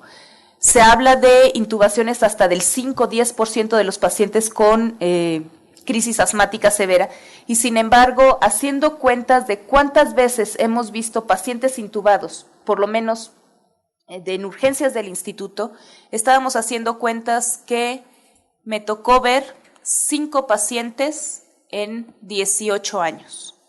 De esos 5 pacientes, considerando que se ven aproximadamente alrededor de 600 pacientes asmáticos al año, un 30% de asmáticos severos, estamos hablando de moderada a severa, unos 200 pacientes anuales, y en 18 años me tocó ver 5 intubaciones de pacientes por la crisis asmática. Lo más relevante es que de esos 5 pacientes, 2 se murieron por complicaciones durante la intubación. Entonces, lo primero que tenemos que tener en cuenta para indicar la intubación es que tenemos que ser muy precisos en su indicación. La indicación absoluta, evidentemente, es el paro respiratorio, la fatiga respiratoria severa, ya cuando el paciente perdió sus mecanismos de defensa o está perdiendo los mecanismos de defensa o de compensación, un rápido deterioro del estado de alerta, que nos habla de una hipoxia y una insuficiencia respiratoria, y la hipercapnia progresiva o persistente, aunado a datos clínicos de sistema nervioso central, respiración paradójica, fatiga respiratoria, serían las indicaciones absolutas en las que se encuentran la mayor parte de los autores a este respecto. Una vez que se decide la indicación de intubar al paciente, tenemos que ser muy conscientes que más del 50% de las complicaciones potencialmente letales de la crisis asmática suceden durante o inmediatamente después de la intubación. Estas complicaciones básicamente son hipoxia, colapso circulatorio, fugas aéreas, neumotórax, barotrauma y el paro cardiorrespiratorio. ¿Qué se sugiere cuando se decide intubar a un paciente con crisis asmática severa? Como en todos los pacientes, la preoxigenación es fundamental, pero además de preoxigenación, tenemos que considerar que en el momento de iniciar una presión positiva en un paciente con crisis asmática severa, es altamente probable que condicionemos bajo gasto. por una hipovolemia relativa. Esa presión positiva va a disminuir la precarga de ventrículo derecho. En muchos pacientes ya existe una hipovolemia previa ya dada por baja ingesta, por múltiples factores que incluyen la deshidratación por el uso de los betagonistas, de una mala ingesta. Ya hay un estado de un compromiso de hidratación previa, más aunado a la presión positiva puede dar una hipotensión importante durante o inmediatamente después de la intubación. Entonces, es importante considerar precargar al paciente. Se puede utilizar atropina, que nos va a disminuir las secreciones. Es controversial en algunos autores porque también nos puede enmascarar la hipoxia severa durante el fenómeno. No vamos a ver la bradicardia, no va a haber bradicardia, pero nos enmascara el fenómeno de hipoxia severa. Pero está indicado por varios autores. En cuanto a la secuencia rápida de intubación, se sugiere como primera opción en cuanto a la sedación la ketamina en 1 a 2 miligramos por kilo y ocasionalmente en el momento de sedarlos abre el broncoespasmo. Entonces es el medicamento de elección. Y está contraindicado si hay datos de edema cerebral o cráneo hipertensivo. La mayor parte de los autores sugiere paralizar, es decir, utilizar relajantes musculares para la intubación, pero tenemos que tener en cuenta que la combinación de esteroides sistémicos más relajantes musculares puede condicionar una debilidad muscular, una parálisis muscular. Y finalmente, considerar que mientras estamos ventilando con bolsa válvula, hay que utilizar volúmenes muy bajos y frecuencias muy bajas para tratar de evitar el aumento severo de la presión positiva intratorácica. Y considerar que la mayor parte de los pacientes va a requerir el uso de un tubo endotraqueal con globo por la necesidad de parámetros. Correcto, gracias, doctora.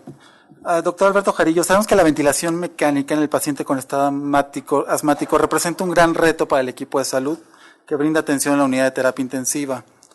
¿Cuál es la estrategia ideal para el manejo de la ventilación mecánica en el paciente pediátrico con estado asmático?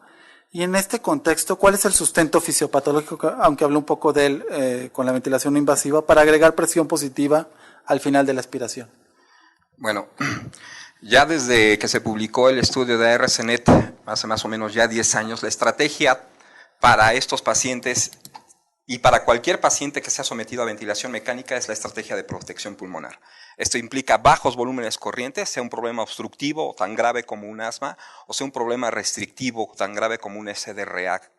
Entonces, en estos pacientes se pone más de manifiesto que lo que necesito es proteger al pulmón, no dañarlo más, permitir la hipercapnia permisiva, ahorita vamos a definir qué es, con una hipoventilación controlada.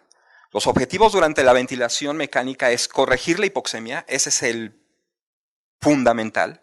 Y cuando estamos hablando de corregir la hipoxemia, tampoco quiero que tenga presiones arteriales de oxígeno de 80 o de 90, porque simple y sencillamente no lo voy a lograr, y si me afano en lograrlo, lo único que voy a provocar son complicaciones. Y también el otro objetivo es reducir la hiperinsuflación dinámica que está presentando este paciente, previniendo el volutrauma y el barotrauma. También quiero reducir la inflamación. Acuérdense que las fracciones inspiradas de oxígeno altas causan inflamación. Yo me acuerdo de un paciente que tenía un flujo de oxígeno por puntas nasales después de 6 horas y empezó a sentir ardor retroesofágico por el flujo inspiratorio de oxígeno que estaba recibiendo. También hay que evitar inducir broncoespasmo. Como había dicho la doctora, ya mencionamos la humedad y la temperatura para que no se formen tapones de moco, y también evitar algunos fármacos, por ejemplo la morfina y el atraculio, que es relajante muscular y que curiosamente conducen a broncoespasmo y que generalmente solemos utilizar en pacientes para controlar el dolor. También continuar con los broncodilatadores es una estrategia durante la ventilación mecánica. Ahora bien, estos son los parámetros iniciales sugeridos y más adelante me voy a permitir mencionarte cómo podemos ir modificándolos para lograr lo que serían frecuencias respiratorias bajas descritas en la mayor parte de los pacientes, pero lo que nosotros hemos considerado que deberían de ser las frecuencias respiratorias ideales. Se dice que debe de ser una moda con la que más confortable se sienta el que va a asistir al paciente. Puede ser control presión, puede ser control volumen, puede ser control volumen regulado por presión. Lo que sí está bien descrito y lo que sí se sugiere es utilizar un flujo desacelerado, un flujo pico que se alcanza rápidamente y que en el curso del tiempo inspiratorio va disminuyendo. A la hora que va disminuyendo el flujo inspiratorio, las áreas con mayor resistencia, las áreas con constante de tiempo muy prolongadas, pueden comenzar a ventilarse. Mejora distribución de flujo, disminuye la presión pico que puedo llegar a necesitar puede ser menor en modas controladas por volumen y puede mejorar la ventilación. Voy a iniciar con FiO2 al 100% y las relaciones inspiraciones-expiraciones que se recomiendan para iniciar es de 1 a 3 o de 1 a 5. ¿De qué depende la relación inspiración-expiración? De la frecuencia respiratoria que yo le programe, que debe de ser de 10 a 20, pero debo de aspirar posiblemente a tener a 8 a 10 respiraciones por minuto, posiblemente. Un tiempo inspiratorio de 0.5 a 0.100 de acuerdo a la edad, o un flujo inspiratorio, si es una moda controlada por volumen, de 1 a 2 litros por kilo minuto. Debo de iniciar con un volumen corriente de 8 a 10 mililitros, aunque debemos de aspirar siempre a tener un volumen corriente ya descrito de 5 a 7 mililitros por kilo de peso, o un volumen corriente que nos genere la menor presión inspiratoria pico por debajo de 35 o plató por debajo de 30 para empezar. Todos estos son datos de inicio y el PEP puede ir de 0 a 5. Esto es para iniciar. ¿Cómo decido qué frecuencia respiratoria una vez intubado, una vez superado el broncoespasmo inicial y todo el evento de la intubación? Bueno, ya les había yo dicho que puede ser de 10 a 20 por minuto y tal vez tan baja como de 10 a 20 por minuto. En esta diapositiva les estoy poniendo a este paciente que no importa si está en control presión o en control volumen, pero yo puedo observar cómo este paciente ya está dándome algunos datos de que está secuestrando volumen y que tiene un aumento de la resistencia a la vía aérea. De reojo, en las curvas de presión-tiempo, volumen-tiempo, flujo inspiratorio-tiempo, tengo 3 datos muy importantes. El primero de ellos es que el flujo expiratorio no está aterrizando como está aterrizando aquí.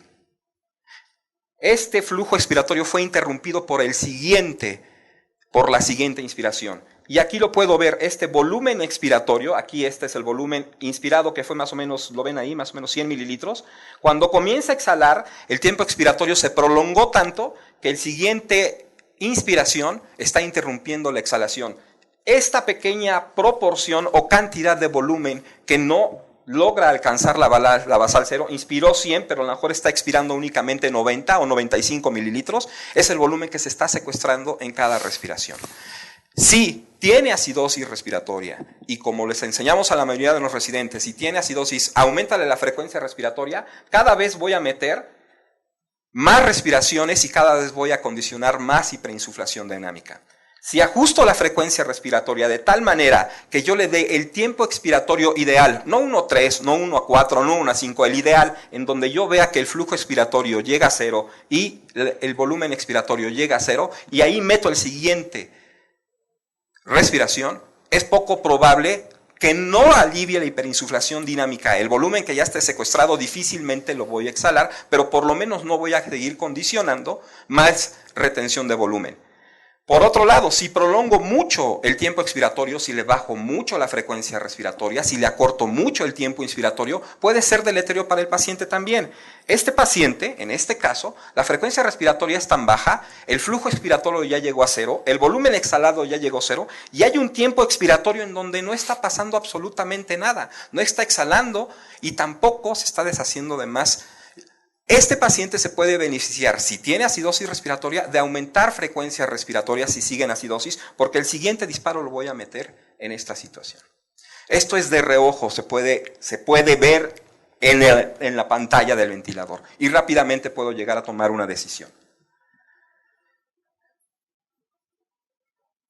Puedo también calcular el autopep. En las curvas de presión, flujo, volumen, aquí se está dibujando, ahí está respirando, y cada vez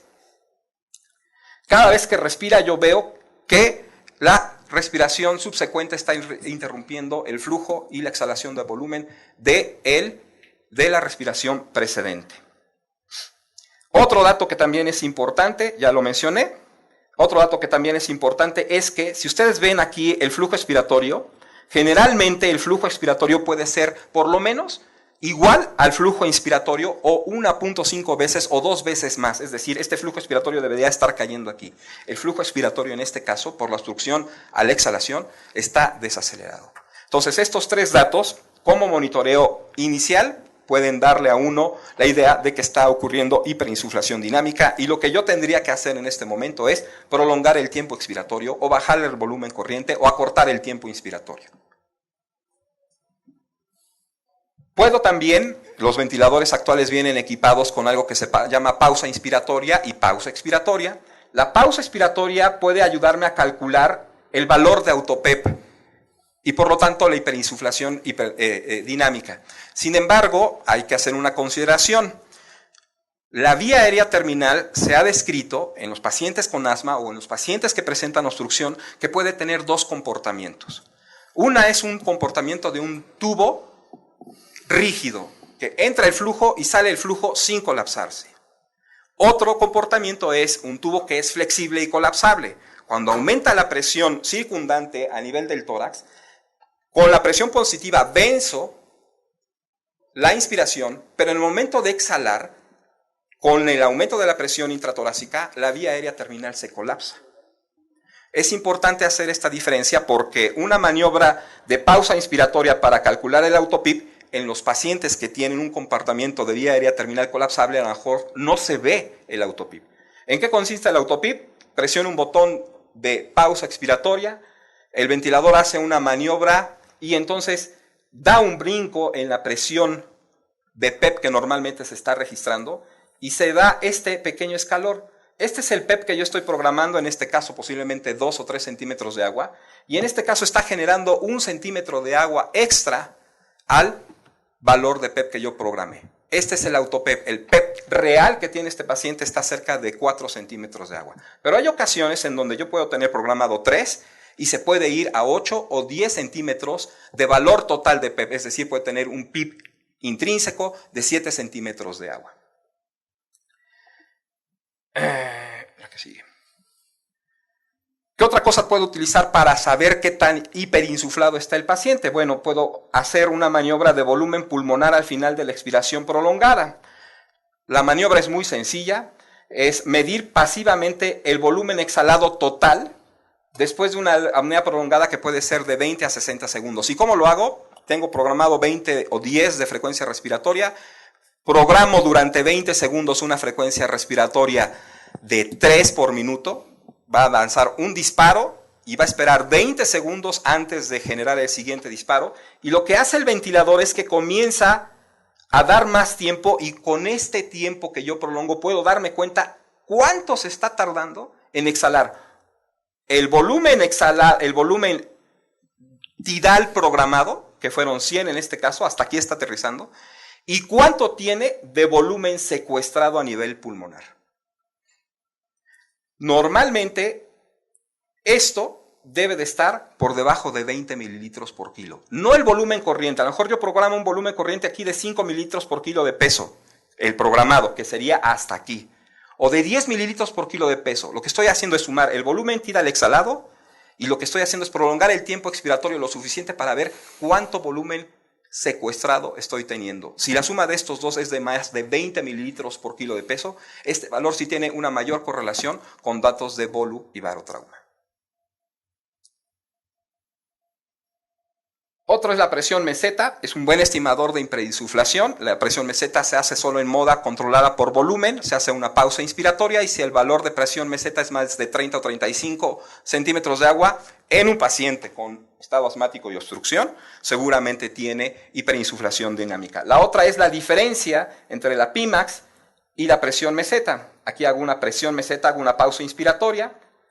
Esta es la presión inspiratoria que necesita todo el sistema respiratorio para recibir el volumen. Y cuando hablo de la presión total del sistema respiratorio, el ventilador tiene que vencer dos fuerzas: la tendencia elástica del pulmón y la resistencia de la vía aérea.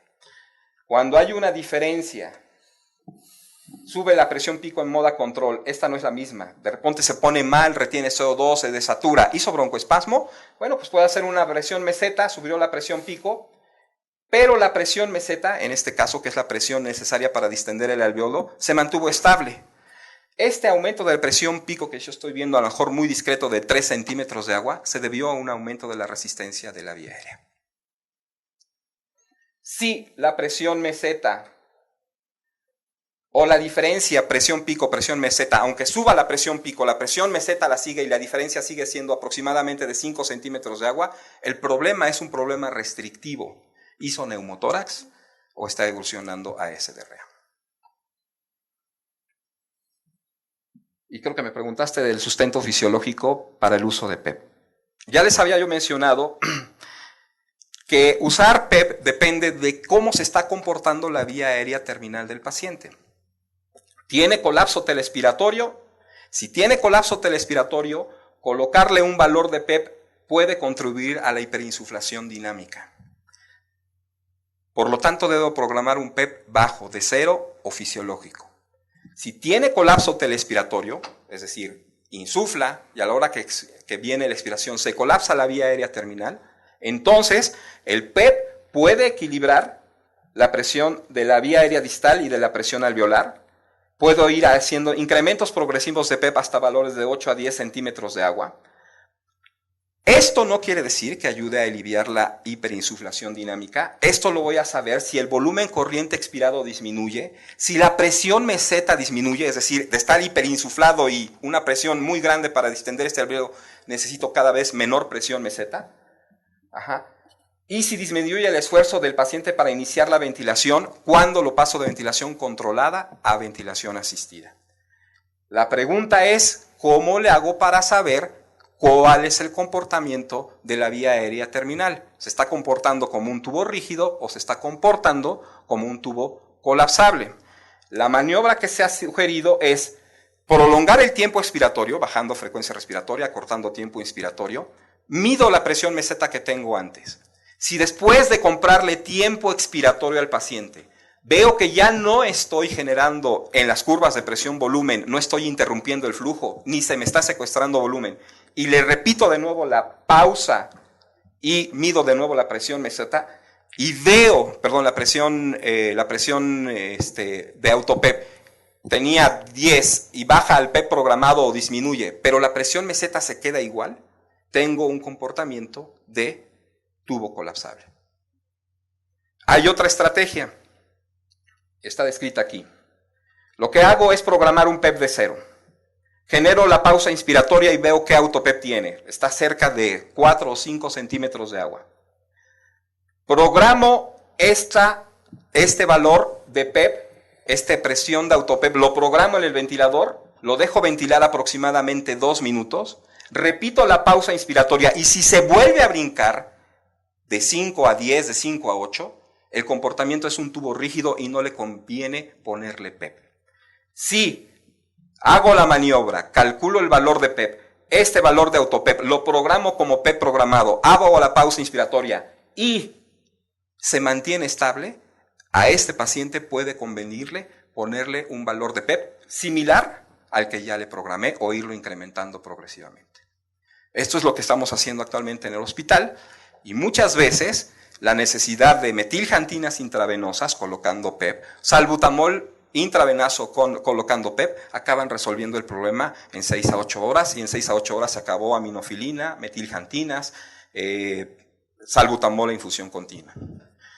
Esto es lo que podríamos hacer y eso serían las consideraciones fisiológicas para ponerle PEP a un paciente.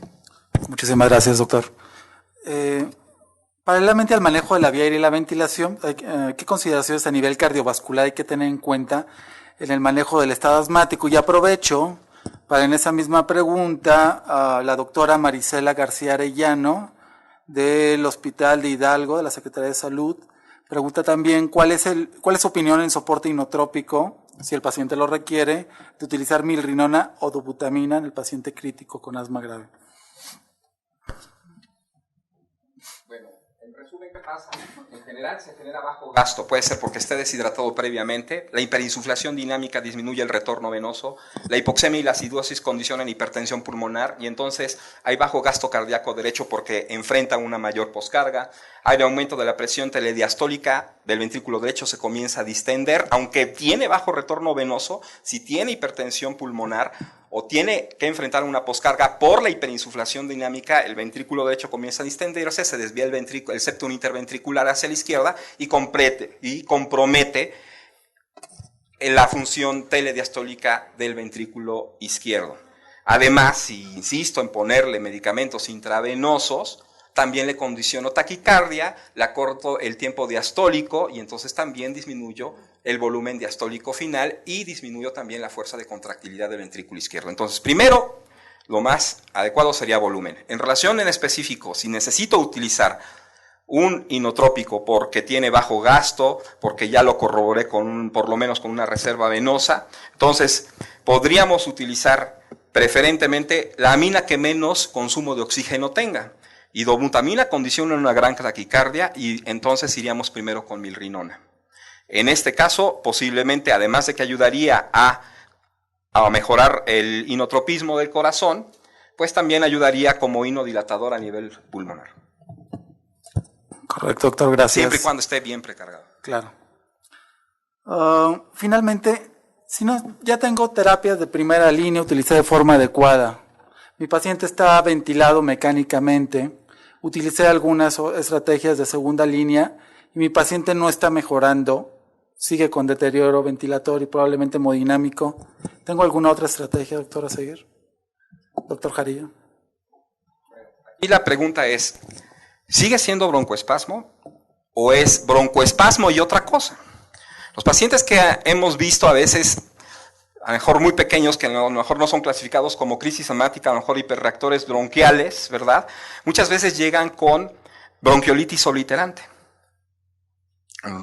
Entonces, y se hace el estudio anatomopatológico y tienen desfacelado todo el sistema epitelial bronquial terminal con tapones de moco y mucho más.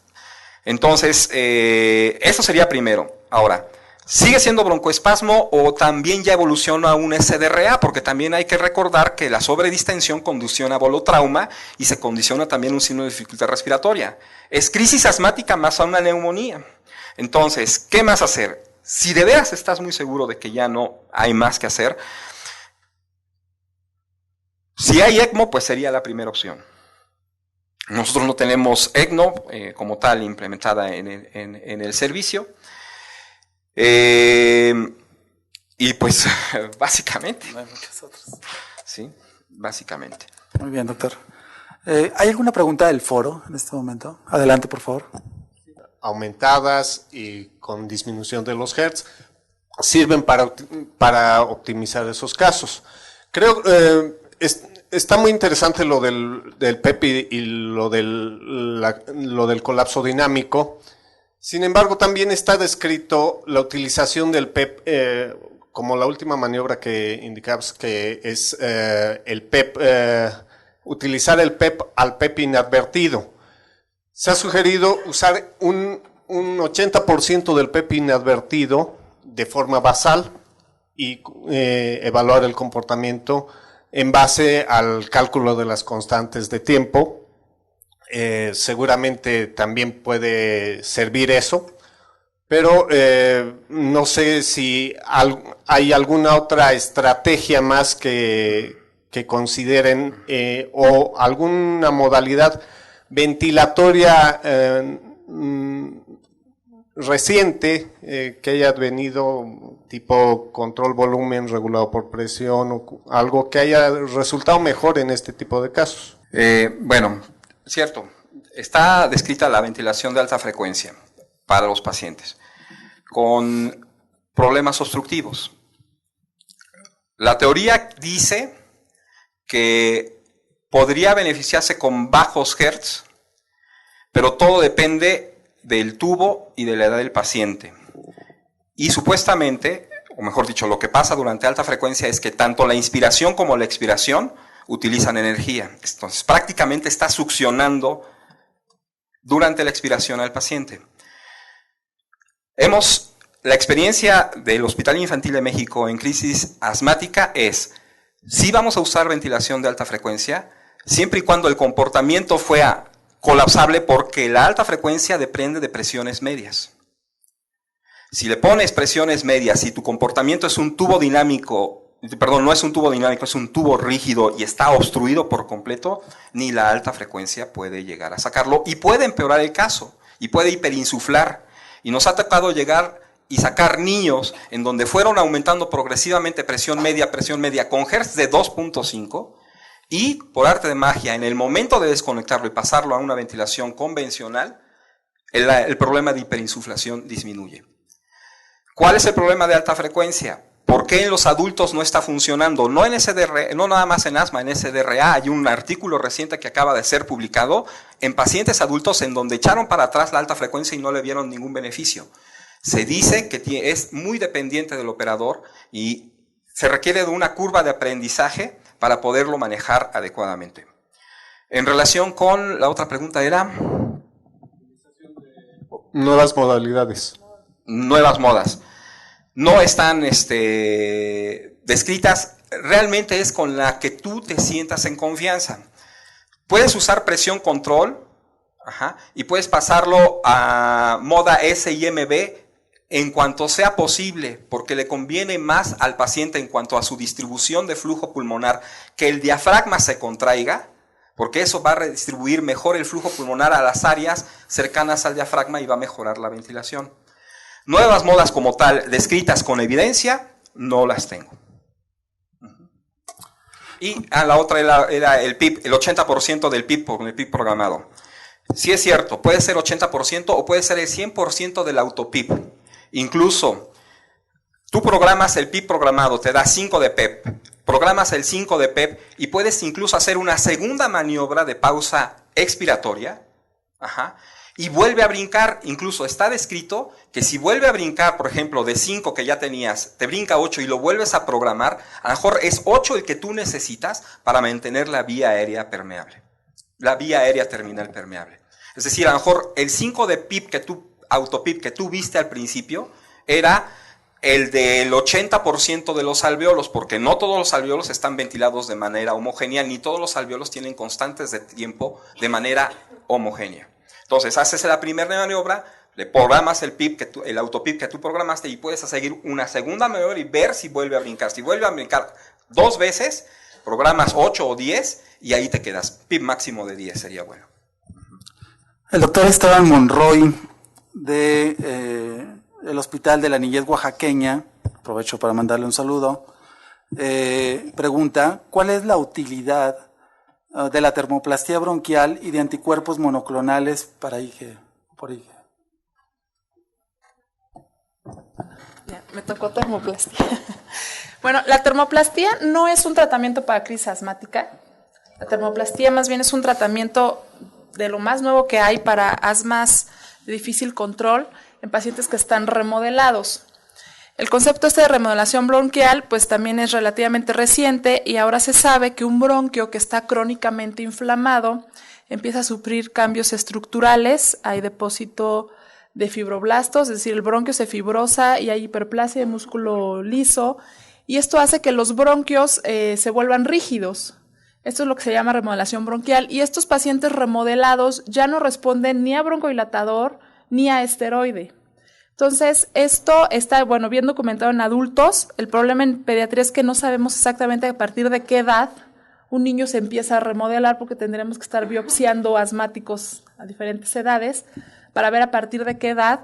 La hipótesis es que desde etapas muy tempranas el bronquio empieza a remodelarse. Entonces, ahora lo que se sabe es que estos adultos que ya no responden a broncodilatador, que ya no responden a esteroides porque el bronquio ya está remodelado y estos cambios de remodelación son irreversibles. Entonces ahora una de las terapias que están haciendo es la termoplastía, que es una técnica que se realiza a través de un broncoscopio. Entre el broncoscopio es una sonda que irradia calor y lo que se hace es llegar a ciertas divisiones bronquiales, radiar estos bronquios con esta termoplastía para tratar de liberar esta obstrucción o esta fibrosis del bronquio y de esa manera que los pacientes puedan liberar un poco la obstrucción que ya resultó ser irreversible. La realidad es que la termoplastía es una técnica relativamente nueva, no hay experiencia en niños, o sea, yo no conozco ningún grupo que esté trabajando termoplastía en niños, se está intentando en los adultos con asmas de difícil control por remodelación bronquial, y pues es a través de broncoscopía, pero bueno, en niños realmente no hay experiencia. En México no estoy segura qué centros ya estén haciendo termoplastía. En el INER ya se hizo la primera termoplastía hace un par de meses, se hizo el primer paciente, entonces pues apenas se va a empezar a crear experiencia, pero bueno, es tratamiento para asmas de pacientes remodelados y en adultos. ¿Alguna otra pregunta del foro? Adelante, doctor. Yo tengo dos preguntas. Es muy frecuente que los pacientes, sobre todo adultos asmáticos, lleguen a un servicio de urgencias por intoxicación por salbutamol. O sea, el paciente al sentir la crisis inicia a dispararse los broncodilatadores. Entonces, una pregunta sería, el paciente que llega ya, obviamente con la taquicardia por la crisis asmática, pero también intoxicado por salbutamol, ¿cuál es el manejo a nivel de nebulización?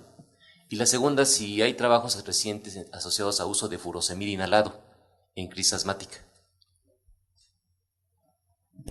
Bueno, en relación a la intoxicación por beta adrenérgicos, es extraordinariamente poco frecuente en el paciente pediátrico. Tiene una tolerancia increíble a los beta 2. Se han utilizado dosis 10 veces mayores que en el adulto sin complicaciones. Sí hay taquicardia, sí puede haber efectos evidentemente adrenérgicos, ahí puede haber diaforesis, irritabilidad, pero son muy bien tolerados. En realidad, el paciente que no tolera los beta 2 es aquel paciente que ya lleva, es una crisis asmática severa o asfíctica muy crónica, donde ya hay daño miocárdico y que no tolera por el consumo de oxígeno. Pero es extraordinariamente poco frecuente en el paciente pediátrico como tal, en cuanto a la intoxicación por beta 2. Y el otro es que si ya no responde a beta 2, lo más seguro es que no sea un problema de broncoespasmo, sino de inflamación. Y entonces no lo vas a sacar con el beta 2 a dosis más altas todavía. Lo que necesitas es el esteroide. En pacientes muy pequeñitos puede haber resultados con adrenalina mejores que con el beta 2, con el salbutamol, porque no hay tanto broncoespasmo, sino edema de la mucosa, lo que está condicionando la obstrucción.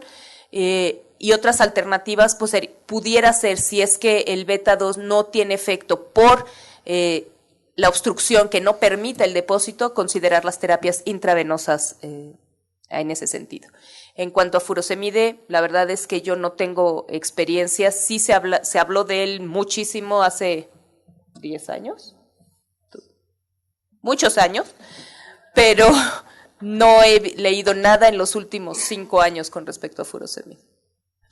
Exacto, y lo otro es que estén los receptores saturados por el abuso del salbutamol, esto se llama taquifilaxia, y te ayuda mucho el esteroide sistémico. Cuando inicias el tratamiento con esteroide sistémico, por un lado vas a manejar la obstrucción por la inflamación, pero el uso de los esteroides también te libera receptores beta 2. Entonces los pacientes, el hecho de que tú les administres esteroide, empiezan a responder al beta 2, porque empiezas a liberar receptores que estaban saturados por el abuso. Entonces, aunque el paciente llegue y ya se aventó todo el spray de salbutamol, la recomendación es, de todas maneras, nebulízalo y ponle esteroide en un intento de liberar receptores. Y la otra alternativa, pues IV, si es que tienes mucha obstrucción y no se está depositando el spray. Pero sí, muchas veces es taquifilaxia por saturación de receptores. ¿Nebulizas con oxígeno sin usar broncodilatador, no? ¿Inhalado o...? No, con broncodilatador y oxígeno, y esperas a que se liberen receptores con el esteroide. Y también de furosemide ya está en desuso, no hay ninguna recomendación actual, en ninguna guía aparece, aunque se sigue utilizando en algunos lugares la nebulización de furosemide, pero no hay indicaciones, ya está en desuso totalmente. Como el vodka también. Como el vodka. También se usaba en nebulizaciones. La doctora Marisela García Arellano, de Aguascalientes, en el Hospital de Hidalgo, pregunta la utilidad. Ellos han usado dexmedetomidina en infusión en el manejo del paciente con asma grave, insuficiencia respiratoria. ¿Hay alguna experiencia al respecto con dexmedetomidina? Pues sí, está escrita, ¿no? Sin embargo, lo que se está sugiriendo, lo que hemos visto aquí, lo que hemos revisado aquí es lo que se está publicando recientemente. Yo creo que si va a tener alguna cabida más adelante con dexmedetomidina, pues debemos de tomar el nivel de evidencia y recomendación que se esté dando. Correcto. Pasa lo mismo con muchas otras terapéuticas que se han mencionado aquí, ¿no? Correcto. ¿Alguna otra pregunta del foro? ¿No? La doctora Silvia Cuevas, yo creo que es una pregunta un poquito reiterativa, aprovecho para saludarla, doctora Silvia Cuevas. Saludos a de Silvia. Toluca. Saludos a Esteban. Y nos pregunta si se recomienda el uso de aminofilina, creo que ya abordamos un poquito ese tema. Y bueno, a manera de, creo que todavía tenemos 10 minutos, doctora Redilla. A manera de conclusión y tratando de dar una guía rápida de acuerdo con los conceptos que hemos abordado en este foro, ¿podría hablarnos un poquito de un flujograma de manejo del paciente con asma? Creo que una de las cosas más importantes de considerar en cuanto a un flujograma o una ruta crítica de manejo en la crisis asmática son los tiempos. A veces somos muy pasivos y creo que parte de los buenos resultados que hemos tenido, por lo menos en el departamento de urgencias, en el instituto, han sido que quizás seamos más agresivos, pero eso nos ha llevado también a una muy baja incidencia de intubación, además de que probablemente nuestra población sea distinta de la población de Estados Unidos. Lo más importante es la primera hora. En la primera hora tienes que tener respuestas de qué vas a hacer con tu paciente. Y en las primeras 4 horas ya tienes que tener decidido si tu paciente se va de alta, si tu paciente se ingresa a una terapia intensiva. En la primera hora, en la primera valoración, lo más importante es decidir si en tu primera valoración tienes criterios de un paro inminente, va directamente a una terapia intensiva y se inicia la primera línea de manejo, es decir, oxígeno, con las características que ya mencionó el doctor Jarillo, tu beta 2 y el esteroide sistémico. Y puedes considerar desde la primera hora la administración conjunta de bromuro de ipatropio junto con las nebulizaciones. Puedes considerar en este paciente con un asma severa, con datos sugestivos de un paro inminente, considerar el uso de magnesio, considerar el uso de vehículo probablemente de Heliox o probablemente de magnesio nebulizado como vehículo para la administración del beta 2 y de el bromuro de ipatropio, y considerar otras terapias alternativas, esto con la intención de no llegar a la intubación. En los pacientes con un asma leve, aquí la pregunta es, ¿esteroides sí o no? Nuestra sugerencia es sí, desde la primera hora, aunque sea leve, porque esto te va a disminuir el riesgo de reincidencias o reingresos al departamento de urgencias en las siguientes 2 semanas. Pero lo mismo es mantener el oxígeno con el método que requieras para mantener una saturación arriba de 90%, los beta 2 y los esteroides. Y tratar en los severos de llevarlos a un moderado en la primera hora. Después de la primera hora se revisa la valoración o se vuelve a recategorizar. Y aquí, si persiste en un episodio grave a pesar de el manejo en la primera hora, ya es momento de considerar las terapias de segunda línea. A veces tenemos el problema en muchos departamentos de urgencias que se indica el tratamiento de la primera hora, dar sus 3 nebulizaciones con intervalo de 20 minutos, ya sea por espaciador o por nebulización, y lo revaloramos en 2, 3 o 4 horas, y no nos dimos cuenta si hubo o no hubo respuesta en la primera hora. Si no ha habido respuesta en la primera hora, es momento de considerar otras terapias, de tal manera que el paciente no caiga en fatiga y progrese a la necesidad de intubación o de otro tipo de medidas. Si el paciente persiste en leve a moderado, se le puede dar el tratamiento por las siguientes 4 horas, manteniendo ya el oxígeno, si es necesario, el beta 2 y el esteroide sistémico, y considerar ya a partir de la primera hora el bromuro de ipatropio, ya sea leve o moderado, pero si no ha habido mejoría en la primera hora, hasta por otras 4 horas. Y a partir de las 4 horas, ya es momento de considerar, si no ha habido una mejoría franca, la hospitalización del paciente. Si hubo mejoría, pues ya considerar siempre en todo paciente que vaya a ser egresado que se debe de ir con una adecuada educación. ¿Por qué regresan los pacientes a los departamentos de urgencias en las primeras semanas después de una crisis? 1, porque se fueron sin esteroide. 2, porque no se documentó o verificó la capacidad de continuar el manejo en casa o el apego al tratamiento. Es cuando podemos considerar los esteroides parenterales, por ejemplo, la dexametasona en esquemas de 2 días. Te lo llevas la primera dosis de Dexa IM, lo citas al día siguiente y cubrimos los primeros 5 días o el esquema corto de esteroide. Que el paciente no sepa inhalar o los pacientes no sepan utilizar el espaciador y van a regresar en las primeras semanas. Entonces, lo más importante de estos pacientes es verificar el cómo y con qué indicaciones están yendo a casa y un seguimiento apropiado. En los pacientes en los que no hubo una adecuada respuesta, después de 4 horas, considerar ya su internamiento y si requieren otras maniobras. Pero creo que lo más importante de esto es los tiempos, no dejar pasar 4, 6, 8, o mañana le verifico cómo le fue y si le modifico los esquemas.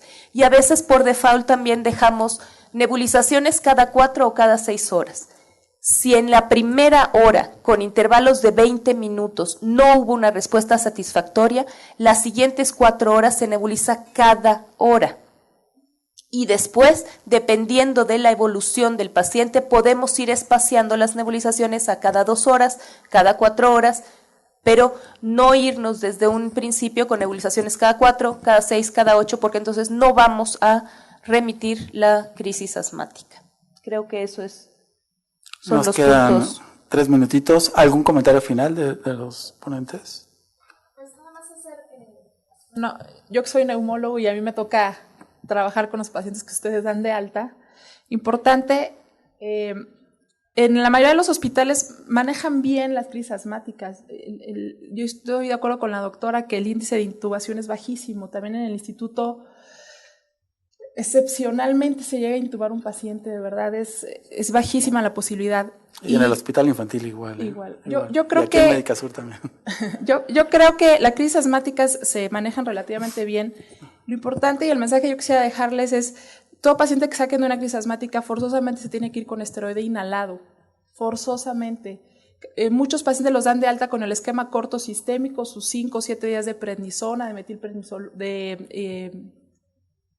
prednisona y dexa o prednisolona, y olvidamos el esteroide inhalado. Entonces, si nosotros no dejamos el esteroide inhalado, ese paciente va a estar crónicamente inflamado y vamos a favorecer remodelación. Entonces, los niños maltratados por parte de nosotros son los adultos remodelados que pues, van a estar termoplastía o algunas otras. Entonces, yo nada más quisiera dejar el mensaje que una vez que saquen adelante al paciente de la crisis asmática, no olviden el mantenimiento a largo plazo con esteroide inhalado para evitar inflamación crónica y remodelación. Correcto. Doctor Jarilla. No, pues nada, hay muchas terapias descritas que han funcionado de manera anecdótica, sin una base actualmente con estudios doble ciego aleatorizados. Ahorita que estoy viendo a un viejo amigo anestesiólogo, me acuerdo de el isoflurano y también los anestésicos inhalados. Nunca hemos utilizado, y el problema es que dar anestésicos inhalados en un paciente que está ventilado con los parámetros de ventilación que tiene, las máquinas de anestesia simple y sencillamente no se prestan, no es posible darles los anestésicos inhalados. Entonces también muchas de las terapias han sido por dificultades posiblemente técnicas, pero lo que hemos descrito aquí es la revisión que nosotros hemos hecho en las publicaciones más recientes y lo que se encuentra aceptado actualmente. Okay, les pedí un fuerte aplauso para nuestros ponentes. Muchísimas gracias por su atención. Los últimos 2 minutos restantes, bueno, primero darle las gracias al doctor Javier Varela por la excelente coordinación y organización de este foro que sin duda deja mucha enseñanza. Y los últimos 2 minutos solamente hacer avisos del AMTIP, realmente son invitaciones. Para la Asociación Mexicana de Terapia Intensiva es fundamental continuar con la organización y presentación de estos foros de expertos, en donde, como ustedes vieron, ellos nos actualizan, nos dan su experiencia y nos dan también la evidencia más reciente que puede ir quitando y que puede ir haciendo que en la mayoría de los centros donde tenemos niños que potencialmente pueden ser, se pueden complicar, pues estas evidencias se vayan unificando. En este orden de ideas quisiéramos invitarlo al tercer foro de expertos, el que se va a realizar el día 26 de junio. El tópico que estamos escogiendo es presentar revisar con nuestros expertos los lineamientos que nos dan la campaña de Sobreviviendo a la Sepsis, que es un organismo internacional que ha dictado las pautas para la atención de los pacientes que tienen procesos infecciosos. La última campaña que se publicó y que se presentó fue en el 2008, se estuvo trabajando desde entonces, en el 2012 se consensaron los acuerdos y los nuevos lineamientos y se han publicado recientemente en 2013 estos lineamientos. Y para este evento, organizado por la AMTIP y por el doctor Enrique Cruz Guzmán y su servidora, queremos que el siguiente foro que se va a realizar en esta fecha sea coordinado por el doctor Evaristo Celorio Alcántara, que es el jefe de la Unidad de Terapia Intensiva Pediátrica del Hospital Infantil Privado, y los ponentes que vamos a tener en este evento van a ser el doctor Eduardo García González, la doctora Patricia Saltijeral Cimental y el doctor José Luis Xochihua.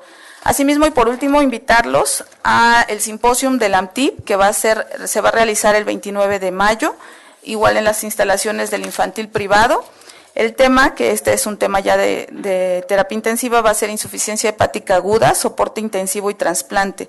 Y nuestros ponentes van a ser el doctor Manuel Correa Flores, que es intensivista del Seguro Social, el doctor Luis Javier Martínez Morales, que es médico de medicina transfusional del Hospital Infantil de México, y el doctor José Alejandro Hernández Plata, que es médico de trasplantes también del Hospital Infantil de México.